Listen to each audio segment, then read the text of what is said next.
Hello students, आपका स्वागत है आपके अपने channel physics with Suman Rathore ma'am में।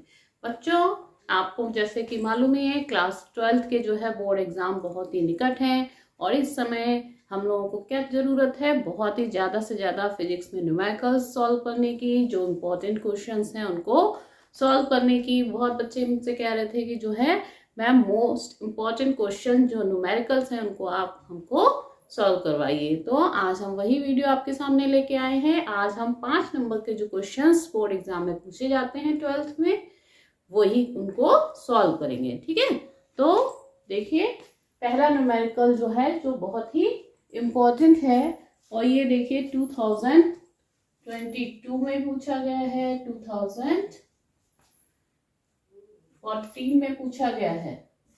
मोस्ट इम्पोर्टेंट क्वेश्चन है फिजिक्स का, तो जो है इसको हम सॉल्व करते हैं। ठीक, क्वेश्चन क्या है, दिए गए परिपथ में धाराओं I1, I2 और I3 के मान की गणना कीजिए। एक कोई सर्किट दिया हुआ है, इसमें हमें I1, I2, I3 जो करंट फ्लो हो रही है इनकी वैल्यू फाइंड आउट करनी है।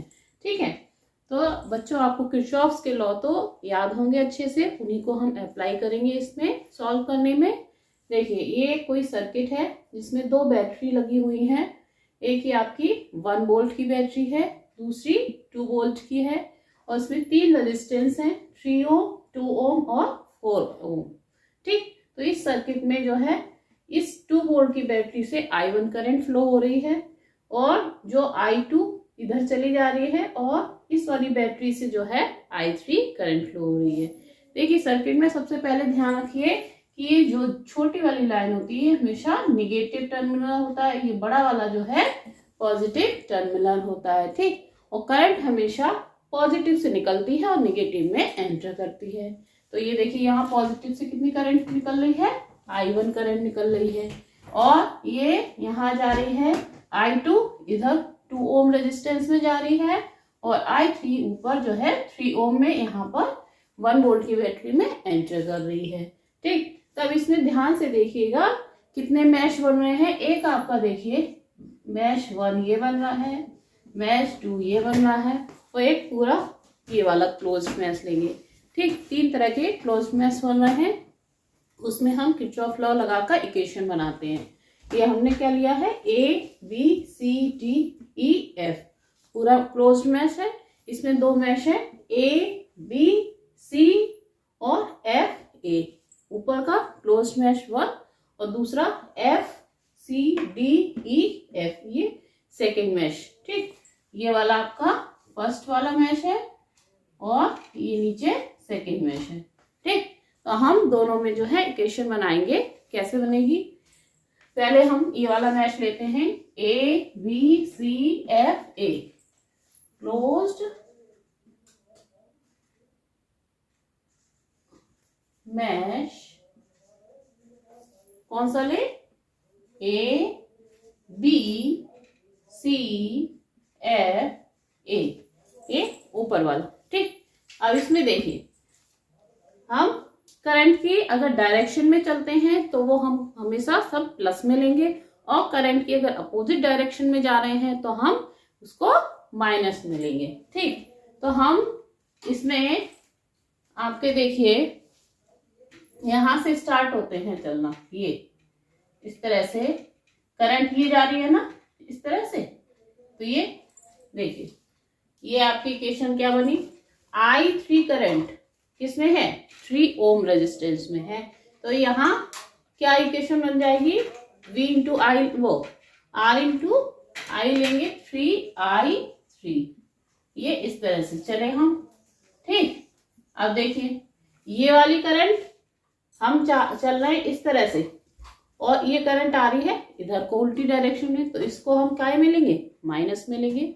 माइनस का इस 2 ओम रेजिस्टेंस में कितनी करंट है, I2 है, -2I2 लेंगे। क्लियर हुआ, हम इधर से इस तरह से डायरेक्शन हमने ली तो I3 उसी डायरेक्शन में चल रही है। I3 3 ओम रेजिस्टेंस में 3I3 हो गई प्लस की। अब आगे बढ़े हम तो दूसरा रेजिस्टेंस हमें मिला 2 ओम, उसमें करंट जो है हम जा रहे हैं इस तरफ, करंट अपोजिट डायरेक्शन से आ रही है तो वो हम माइनस की I2 लेंगे। तो तो ये हो जाएगा -2i2, -2i2 is equal to, इसमें बैटरी कितनी लगी हुई है 1 वोल्ट की, तो इक्वल टू क्या हो जाएगा 1। इक्वेशन बनी हमारी 1। ठीक, क्लियर हुई। ऐसे ही क्लोज मैश सेकेंड लेंगे। क्लोज मैश सेकेंड वाला कौन सा, यहां से ले लें, C D E F, C D E F C, ये वाला। ठीक है, नीचे वाला क्लोज्ड मैश ले लेते हैं हम। इसमें हम कैसे चलें, इसी तरह से चलते हैं। ठीक, तो I2 ये है करंट, करंट की डायरेक्शन में ही चलते हैं। I2 और यहाँ पे रेजिस्टेंस कितना लगा है 2 ओम, तो ये कितना हो जाएगा 2 इंटू I2, 2I2। यहाँ पर पोटेंशियल क्या कितना हो जाएगा इस रेजिस्टेंस में 2I2। पढ़ा होगा आपने ना V/IR, तो वही हम लगाते हैं, जितना पोटेंशियल रेजिस्टेंस में है वो इक्वल हो जाता है बैटरी के।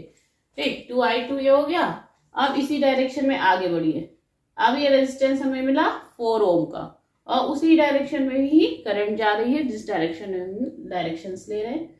तो 4 ओम में कितना हो जाएगा पोटेंशियल, 4 इंटू I1 प्लस का हो जाएगा, है 4 इंटू I1, ये I2 है, I1। ठीक, अब इस वाले जो है मैश में कितनी वोल्ट की बैटरी लगी है 2 वोल्ट, तो ये इक्वल किसके हो जाएगा 2 के। इक्वेशन हो गई 2।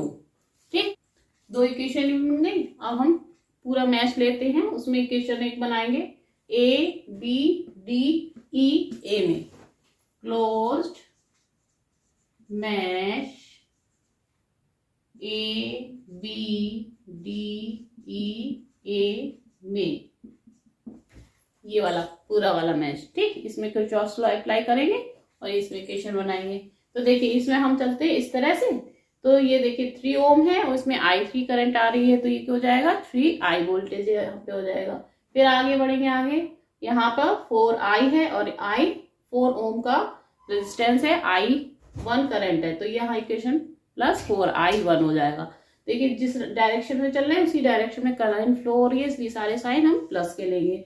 इज इक्वल टू, पहले ये लिख लेते हैं 3I3 plus 4I1 is equal to, अब इसमें देखिए बैटरी पूरे मैश में 2 लगी है, 1 वोल्ट और 2 वोल्ट की। ठीक, अब ये हम इस तरह से चल रहे हैं तो करंट भी यही चल रही है यहाँ भी, तो ये आपका 1 वोल्ट और 2 वोल्ट कितनी हो जाएगी 1 + 2, 3 वोल्ट की बैटरी इज इक्वल टू 3 हो जाएगा ये। ठीक, इसको इक्वेशन क्या बना देंगे हम, इक्वेशन 3। ठीक, अब एक और इसमें देखिए चित्र से, ये देखिए I1 करंट ये जा रही है, I1 करंट यहाँ पे जाके इधर I2 चली जा रही है और इधर यहाँ पर I3 चली जा रही है, यानी I1 किसकी इक्वल है I2 प्लस I3 के। चित्र से क्लियर हो रहा, तो इसको हम लिख देंगे चित्र से I1 is equal to I2 plus I3। अब इस मान को हम इक्वेशन 2 और 3 में रख देंगे। इक्वेशन 1 तो I3 I2 की फॉर्म में है, ये इसमें रख देंगे। अभी 3 इक्वेशन हमको मिल गई हैं 1 2 3, इससे हम I1 I2 I3 की वैल्यू फाइंड आउट कर लेंगे। ठीक है, अब उनको सॉल्व कई तरीके हैं, कैसे भी सॉल्व किया जा सकता है। हम देखिए ये वाले मान जो है, मान इक्वेशन 2 और 3 में रख देंगे, 2 और 3 में रखने पर क्या मिलेगा, इक्वेशन 2 में हम ये मान रखेंगे तो ये हमें क्या मिलेगा 2I2 प्लस 4, I1 की जगह क्या रख देंगे I2 plus I3 is equal to 2। ठीक, इसको सॉल्व कर लीजिए, ये आपका क्या हो जाएगा, 2I2 ये है, 4I2 ये है, क्या हो जाएगा 6I2 plus 4I3 is equal to 2। ये इक्वेशन बन गई 4। ठीक, अब यही मान जो है हम इक्वेशन 3 में रखेंगे, तो ये क्या मिल जाएगा हमें, फ्रॉम इक्वेशन 3 क्या मिलेगा 3I3 प्लस 4, I1 की जगह क्या I2 plus I3 is equal to 3। तो ये 3I3 है, यहाँ 4I3 क्या हो जाएगा 7I3 plus 4I2 is equal to 3। Equation मिल गई हमको ये 5। ठीक, तो हमें I2 I3 की फॉर्म में एक इक्वेशन 1, 5 और 4 तीन इक्वेशन मिल गई हैं। ये हम इनको एक पास लिख देते हैं। इक्वेशन 1 ये आपकी आ गई, ठीक, और इक्वेशन ये वाली 4 लिख देते हैं यहीं पर। ये इक्वेशन क्या है 6I2 plus 4I3 is equal to 2। Equation 4 हो गई। और ये इक्वेशन 5 ये वाली लिख देते हैं यहाँ 7I3 plus 4I2 is equal to equation 5 मिल रही है हमें। ठीक है, अब इन इक्वेशंस को हमको सॉल्व कर लेना है, तो हमें I1 I2 और I3 का मान मिल जाएगा। ठीक है,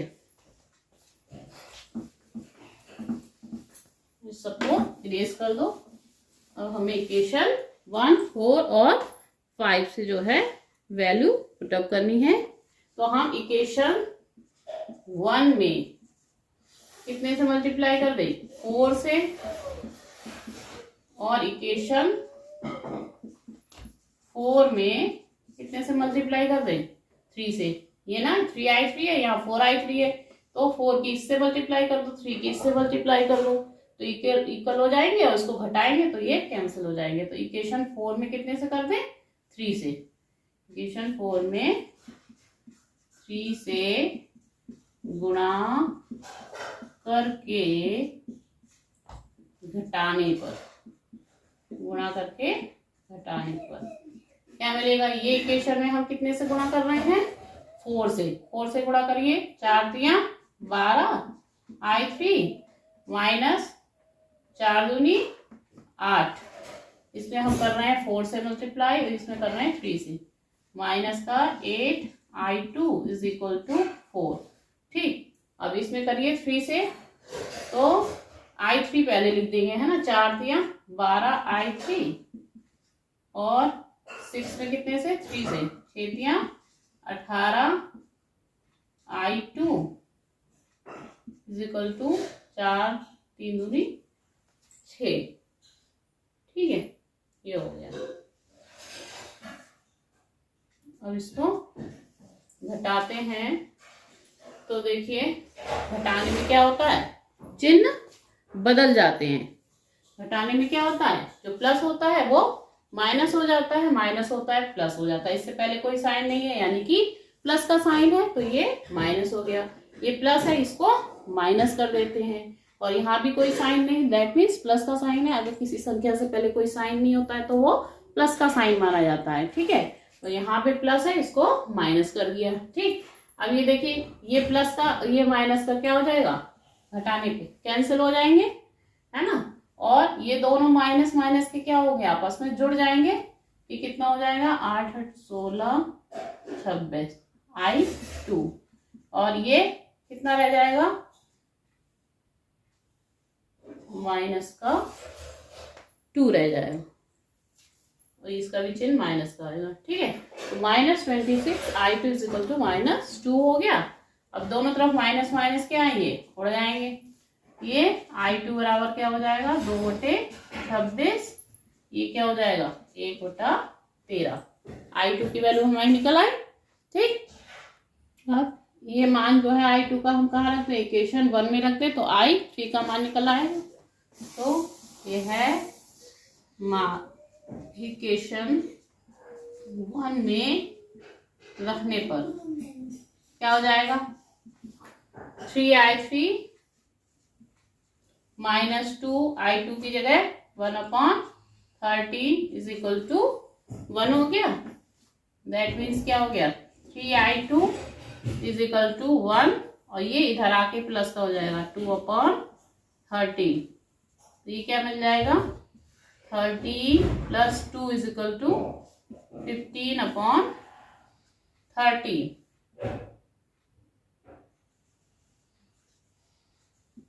3I2।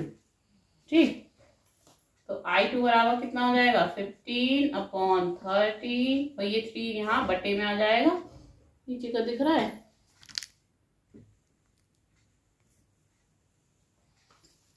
इसी ये 15 कट गया, ये क्या आ गया 5/13।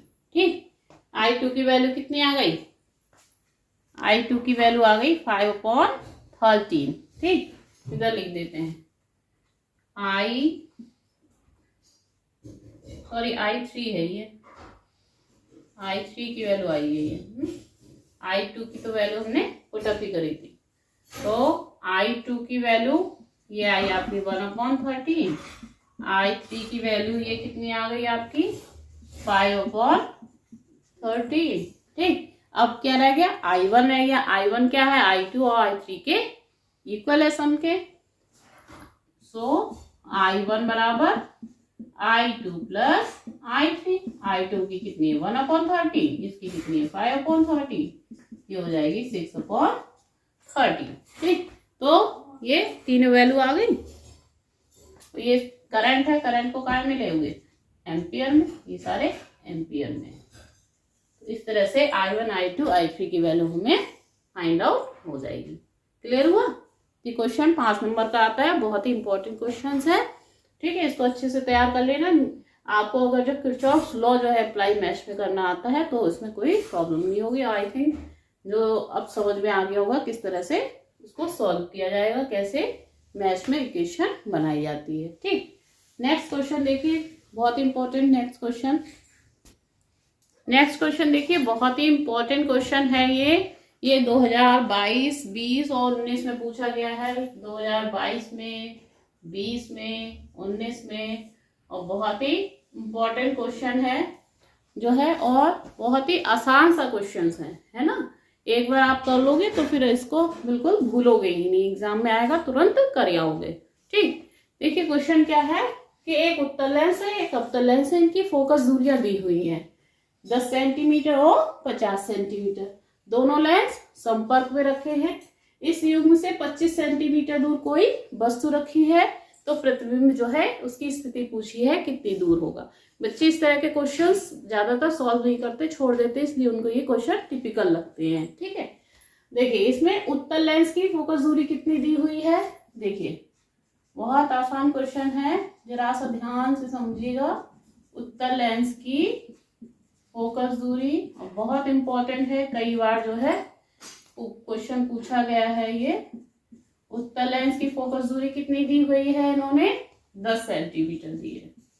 ठीक है, 10 सेंटीमीटर। उत्तल लेंस की फोकस दूरी प्लस की लेते हैं हमेशा, और अवतल लेंस इसकी फोकस दूरी हमेशा माइनस में लेते हैं। यह है कितनी 50 सेंटीमीटर। ठीक, तो दोनों लेंस की फोकस दूरी दी हुई है, तो हम क्या करेंगे संयोजन की फोकस दूरी निकाल लेंगे। ठीक, क्या करेंगे संयोजन की। बच्चे ये कंफ्यूज हो जाते हैं, दो लेंस हैं तो जो है इसमें एफ की वैल्यू क्या लगाएंगे, तो इनकी संयोजन की फोकस दूरी जो है वो हम वैल्यू लेके। तो संयोजन की फोकस दूरी का फॉर्मूला क्या होता है 1/f बराबर 1/f1 प्लस 1/f2। ठीक, संयोजन की फोकस दूरी, संयोजन की फोकस दूरी का सूत्र क्या है 1/f बराबर 1/f1 प्लस 1/f2। 1/f1 की वैल्यू कितनी है 10 प्लस 1/f2 की वैल्यू कितनी है माइनस की 50। तो ये क्या हो जाएगी 1/10 माइनस 1/50। इसका एलसीएम कितना हो जाएगा 50। तो ये आपकी कितनी हो जाएगी 5 - 1 = 4/50। ठीक, तो संयोजन की फोकस दूरी आपकी कितनी हो गई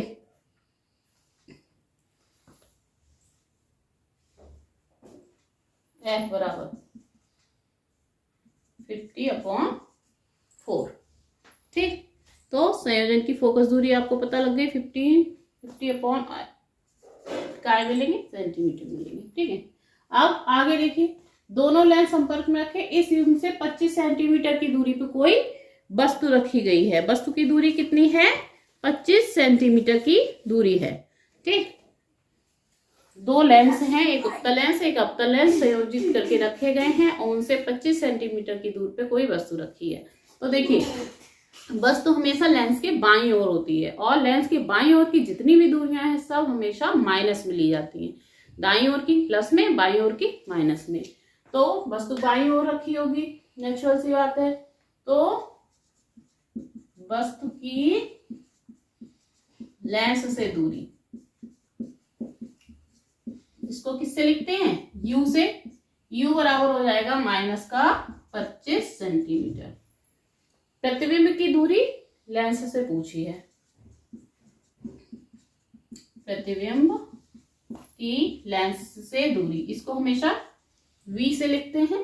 ठीक, तो v का मान हमें निकालना है, u का मान दिया है, f का मान दिया है। अब सिंपल सा लेंस का फॉर्मूला लगा दीजिए, 1/f बराबर 1/v माइनस 1/u और उससे आप v का मान निकाल लेंगे। है सिंपल क्वेश्चन, है ना। लेकिन ये जो है बच्चे एक तो चिन्ह जो लगाने हैं उसमें गड़बड़ कर देते हैं। अगर चिन्ह भी एक जरा सा गलत हुआ प्लस का माइनस तो आपका क्वेश्चन सॉल्व वो गलत हो जाएगा। ठीक है, तो हमेशा चिन्ह ध्यान में रखिए। लेंस से अगर जितनी बाईं ओर की दूरियां होती हैं सब माइनस में ली जाती, दाईं ओर की प्लस में। और बस तो हमेशा लेंस के बाईं ओर होती है तो हमेशा u का मान माइनस में ही लिया जाता है। उत्तल लेंस हमेशा उसकी फोकस दूरी प्लस और अवतल लेंस की फोकस दूरी माइनस में होगी। ठीक, अब हम फॉर्मूला लगा देते हैं। लेंस का सूत्र 1/f बराबर 1/v माइनस 1/u। इसको इरेज कर दें।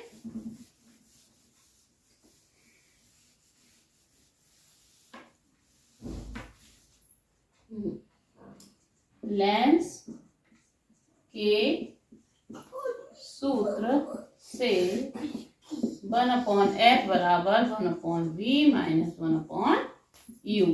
v का मान निकालना है तो हम इसको इस तरह से फॉर्मूले को लिखते हैं, 1/v बराबर, इसको इधर भेज दें, 1/f प्लस 1/u।